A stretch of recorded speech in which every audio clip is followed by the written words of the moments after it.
Hello human beings, Power Gamer here, and happy Halloween! Unfortunately, I'm a little short on cash at the moment. That Wii Music coffee table ain't gonna build itself. So I started a ghost hunting business, and my first client told me to come to this creepy old mansion. Hey, you at the place?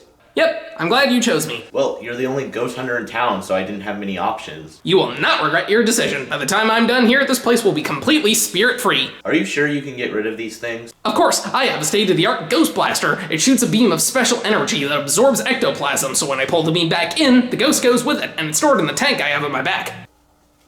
Do you know how that actually works? Nope, I bought it on eBay. Came with a free activator that apparently nullifies ghost powers, and a coupon for Dollar Tree. I'm having a party next week and I can't have bad reviews because people would be pissing their pants. Just give me about 5 hours and everything will be taken care of. Sucker, he doesn't realize ghosts don't exist. I just need to chill here all night and he'll pay me. Unfortunately, I need something to pass the time, so I brought my GameCube and Luigi's Mansion.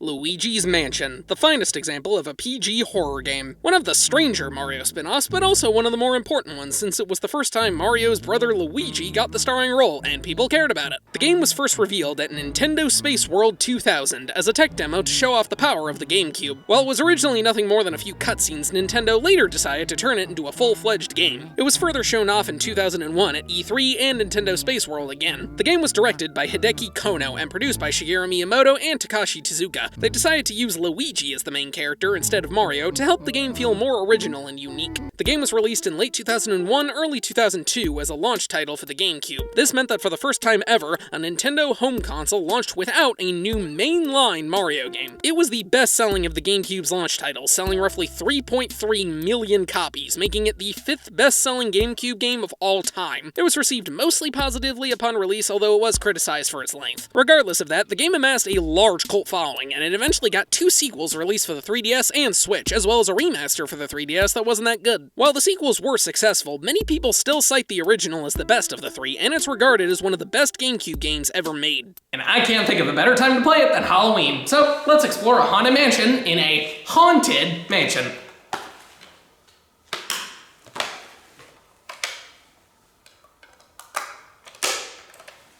Luigi is wandering through a scary forest attempting to find a mansion he apparently won in a contest. Once he arrives at the mansion, though, he finds out that it's haunted. He's attacked by a ghost, but then saved by a strange old man. The old man introduces himself as Professor Egad, a scientist who specializes in studying the paranormal. He takes Luigi to his nearby lab, and Luigi explains that he won the mansion despite not even entering a contest. And apparently Mario went to investigate first, but he never returned. Egad tells Luigi that he's been in the area for years, and that mansion only appeared a few days ago. Clearly something is wrong, so Egad gives Luigi his Poltergeist 3000, a special vacuum designed to capture ghosts. Luigi then heads into the mansion to catch the ghosts and find Mario. The plot is as simple as most Mario games, only instead of Mario saving Peach from Bowser, it's Luigi saving Mario from ghosts. For a launch title for the GameCube, this game looks great. There's a lot of attention to detail, which is really admirable. There's cobwebs all over the walls, interacting with almost anything causes dust to fall, and Luigi even hums the game's main theme.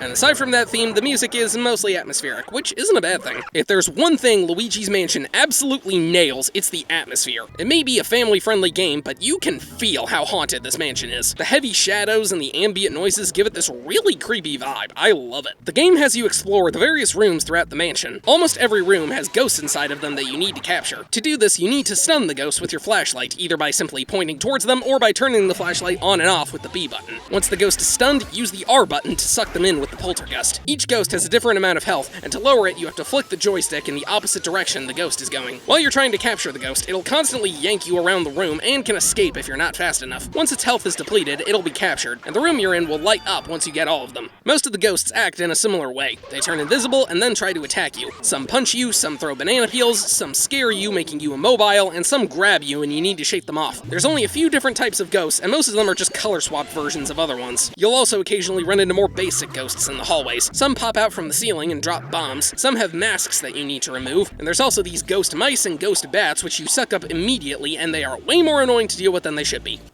Huh? What was that?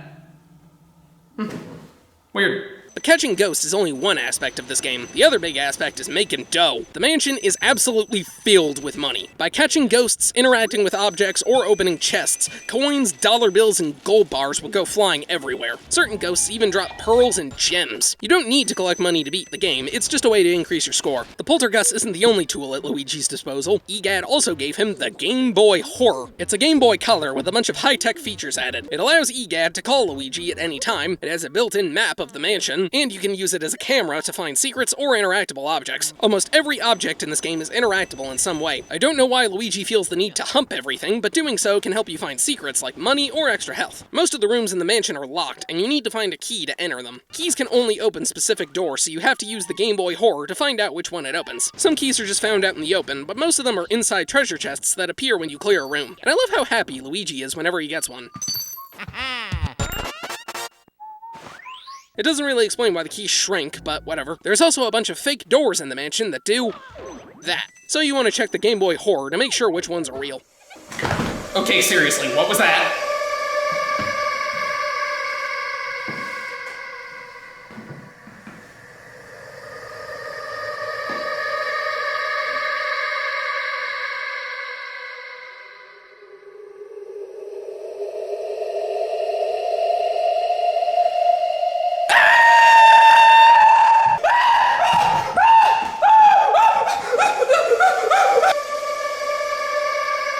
No.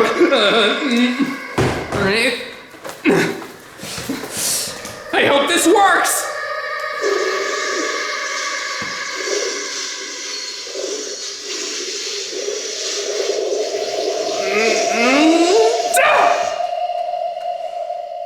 Oh my god. That actually worked! I just captured a friggin' ghost! Let's go! Crap, that means this place really is haunted! I'll deal with that later.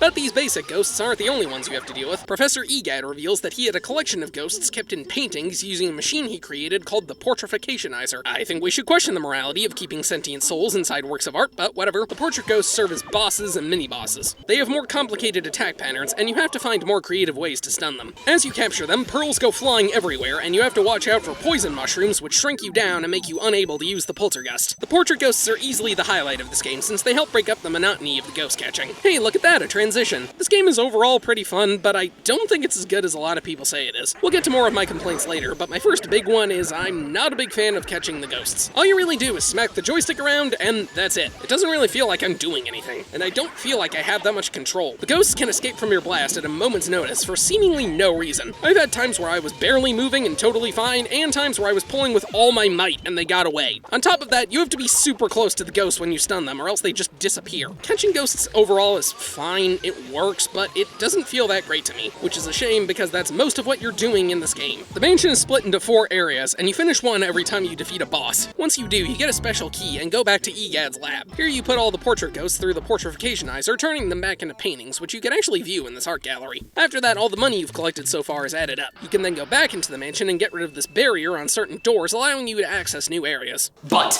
I've gone this far without mentioning one of the game's most defining features. You can make Luigi call out for Mario anytime you want. Mario! Mario! Mario! Mario! Oh, yeah, there's also the booze. Once you reach this room, Luigi accidentally opens a containment unit, releasing a bunch of boos into the mansion, including the nefarious King Boo, the one truly responsible for all this. Boos become more powerful in groups, so you need to find and capture them. There are 50 boos scattered across the mansion. When you enter a room with a boo in it, this light on the Game Boy Horror will start blinking yellow. The boo is hidden in one of the objects in the room, and the closer you get to it, the faster the light blinks. Once it turns red, you're right on top of it, and if you interact with the object, the boo will be released. Each boo has its own name, which is a pun. Most of them suck, but I will give credit to Game Boo Advance. Boos can only be caught in rooms that have been emptied of regular ghosts. You don't have to stun a boo to capture it, just suck and you'll drain its health. Unfortunately, these things can and will escape into other rooms if you're not fast enough and you have to chase after them. If you go too long, they'll hide in another object in that room and you have to find them again. Once you capture it, EGAD will call you and let you save the game. The boos can also trick your meter by leading you to either these balls or these bombs. And the further you go in the game, the more health they have, with the maximum being 300. The boos are pretty fun to catch.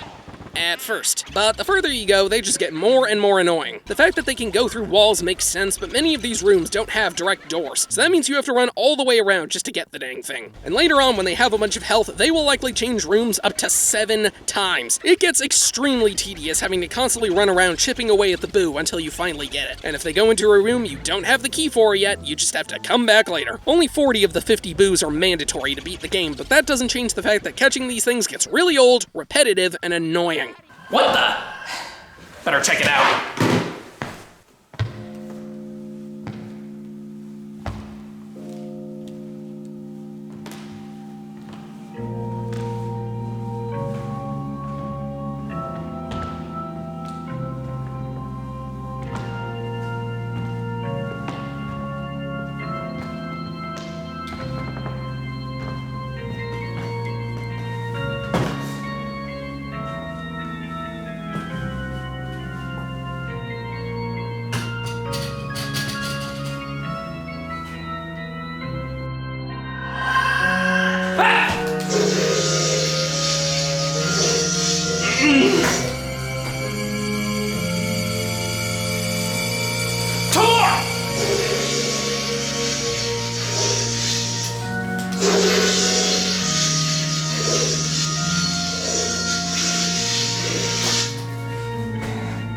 Gotcha, you ectoplasmic freaks!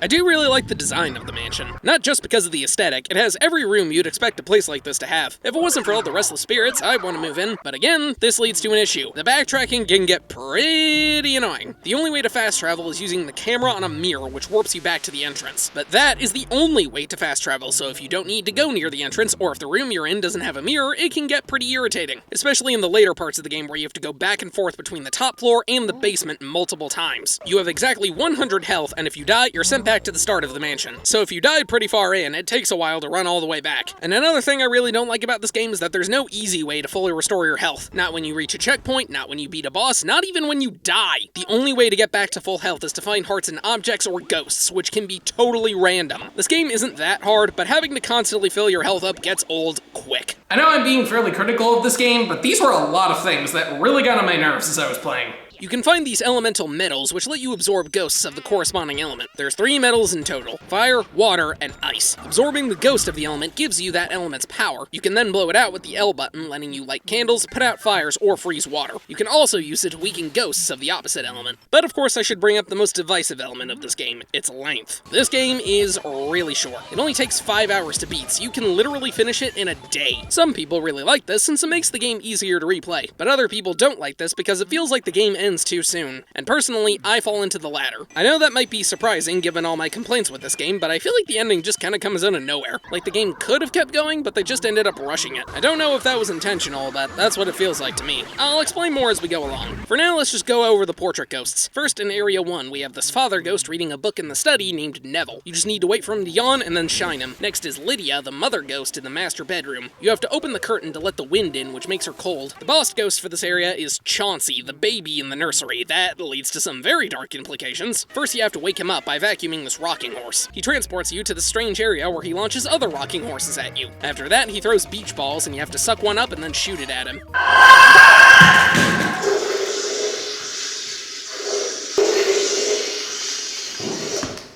God, these things don't stop! Now we move on to Area 2, and it's here in the storage room where you release the booze. In the ballroom, there's these dancing ghosts known as the floating whirlindas. You just need to wait for them to become visible to stun them. Then in the hallway, you find these floating candles. Use fire to light them, and reveal the butler ghost named Shivers. He runs off to the butler's room, and once inside, he'll sit on the candles, letting you catch him. Area 2 is also where you meet this fortune teller ghost named Madame Clairvoya, who can help you find Mario if you bring her 5 of his things: his hat, his letter, his gloves, his shoe, and his star, but we'll get those later. In the conservatory, we have this girl named Melody Pianissima playing the piano. You have to activate all the other instruments in the room, and then she plays you a song from a previous Mario game, and you have to guess where it's from. In the dining room, you have Mr. Lugs, who's chowing down on some food. Suck it away, and he starts shooting fireballs at you. Just outrun them, and he'll get tired. Out back in the boneyard is this dog ghost named Spooky. You have to grab this ghost bone out of the ground and lure him out of his doghouse. After that, use the camera to activate this portal that takes you to the graveyard. After getting these skeletons, you have to fight the boss ghost named Bogmire. He'll split himself into puddles of goo, and you have to grab these black blobs and shoot them at him.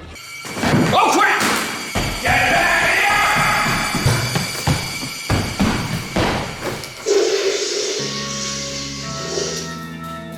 How many of these things are there?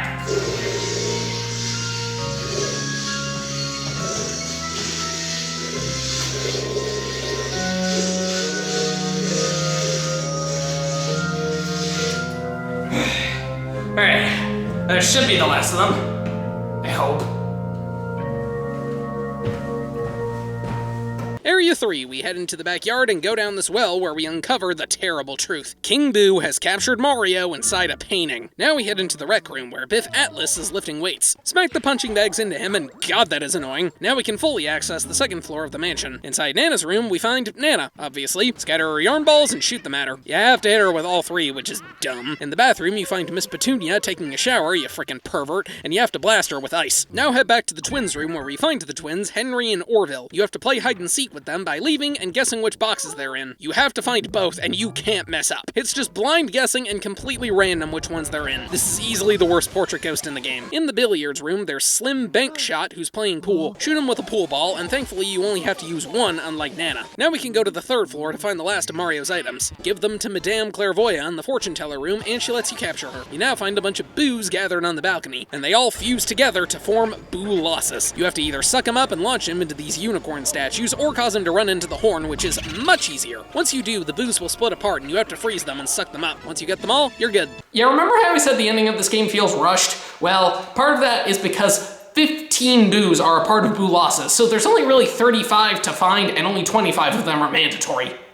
But since I don't really like catching the boos, I'm okay with this. We can finally get to Area 4. But right as we do, the power in the mansion goes out. This causes ghosts to run all over the place, and here we get perhaps the darkest implication in the game. In this room, lightning will strike outside, lighting the place up. And here, we see Luigi's shadow hanging in mid-air. Many people theorize that this is implying Luigi has hanged himself, and he's been dead this whole time. Yeah, that's totally bogus. It only looks this way because the camera is at a lower angle than it normally is, and the shadow was positioned in the wrong place for it. You have to turn the power back on, but before that, you have to find Uncle Grimly, who only comes out in advanced darkness. He's in the wardrobe room and really easy to catch. Now head down to the cellar and flip this lever, turning the power back on. Go all the way back up to the third floor, god this backtracking is annoying, and find the Clockwork Soldiers in the telephone room. They're giant wind-up toys, just suck away their keys and you'll get them. In the ceramic studio, you find Jarvis and you have to flash which pot he's in. Now head down to the cold storage where you find Sir Weston frozen in ice. Thaw him out and grab him while avoiding the icicles falling from the ceiling. Go up to the roof, find what appears to be a cult, and fall down the chimney into a secret room. This allows you to get into the guest room, which is upside down. Wake up the sleeping ghost named Sue P with water and capture her. Now head all the way up to the artist studio where you find Vincent Van Gogh. Turns out all the basic ghosts have been his paintings. He sends waves of them at you and you have to capture them and him. And that's the last of the portrait ghosts. Now I just needed to find this hidden room and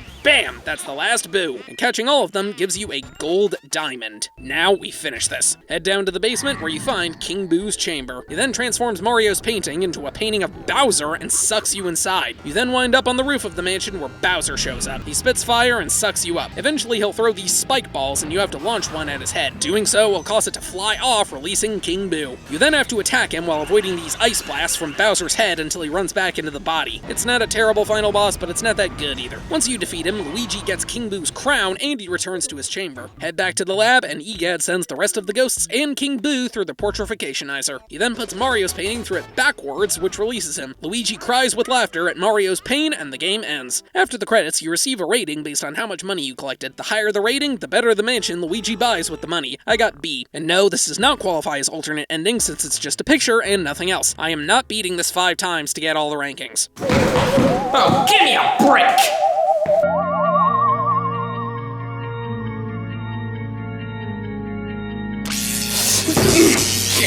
Move! You dare capture my minions! Release them immediately or face my wrath! What are you? I am the Master of Spirits, and we've been dwelling here for 50 years, trapped here as I have been unable to rest. But now your soul can take my place, and I will finally be free! That's a really great plan there, buddy, but there seems to be one thing you're overlooking. And what's that? This. What? Happy Halloween.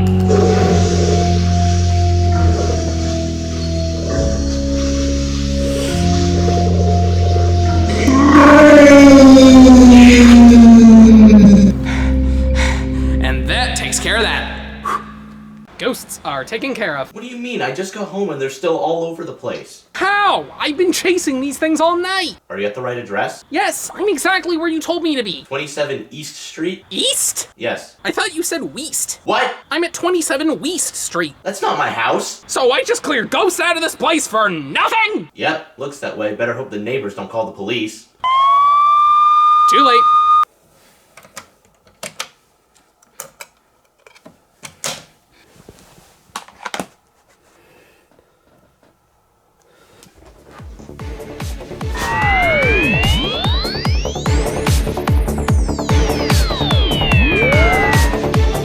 Game conquered.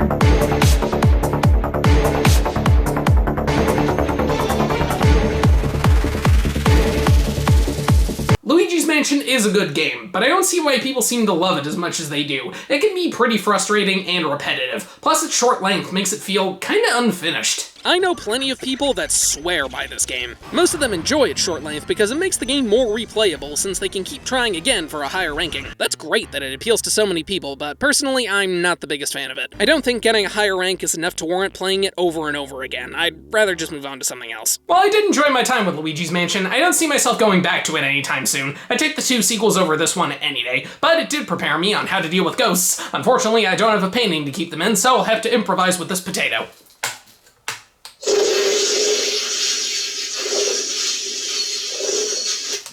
Whew, now we just need to get rid of it somehow.